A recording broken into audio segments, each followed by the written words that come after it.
ఆంధ్రప్రదేశ్ ప్రజలందరికీ హృదయపూర్వక శుభాకాంక్షలు. మీ అందరూ చూస్తూ ఉన్నారు, మహాకూటమి అత్యధిక బంపర్ మెజారిటీతో విజయం సాధించబోతుంది.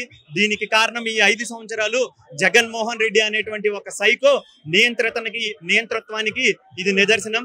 మీరందరూ చూస్తూ ఉన్నారు. కనీసం జగన్మోహన్ రెడ్డికి ప్రతిపక్ష హోదా కూడా రాకూడదు. ప్రతిపక్ష హోదా కూడా రాకుండా ఉంటేనే ఆంధ్రప్రదేశ్ మళ్ళీ స్వర్ణాంధ్రప్రదేశ్ గా మళ్ళీ చంద్రబాబు నాయుడు గారు తీర్చిదిద్దుతారు. అలాగనే ఇప్పుడు మీరు అబ్జర్వ్ చేసినట్లయితే ఈ రిజల్ట్స్ చూడండి. ఈ జగన్మోహన్ రెడ్డి ఈ 5 సంవత్సరాల్లో సామాన్య ప్రజల్ని, నిరుద్యోగుల్ని, మహిళలని, ప్రతి ఒక్క ఎస్సీ ఎస్టీ మైనారిటీ సోదరులు ఏ విధంగా ఇబ్బందులకు గురి చేశాడో దానికి నిదర్శనం ఈ రిజల్ట్స్ అనేసి తెలియజేస్తాం.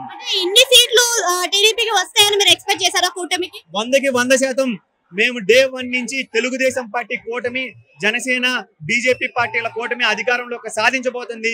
135 సీట్లకి ఒక్క సీటు కూడా తగ్గకుండా మేము గెలవబోతున్నాం అనేసి ముందు నుంచే మేము అందరం ప్రణాళిక రచించాము. ఈ ప్రణాళికలో నారా చంద్రబాబు నాయుడు గారు, పవన్ కళ్యాణ్ గారు, నరేంద్ర మోడీ గారు, పురంధేశ్వరి గారు కలిసికట్టుగా కృషి చేయడం వల్ల ఈ రోజు ఈ రిజల్ట్స్ వచ్చినవి. అంటే ఇప్పుడు మనకి పవన్ కళ్యాణ్ గారు కూడా బరిలో ఉన్నారు. మరి పవన్ కళ్యాణ్ గారు 1,00,000 మెజారిటీ ఎక్కడా తగ్గదు అని చెప్పారు.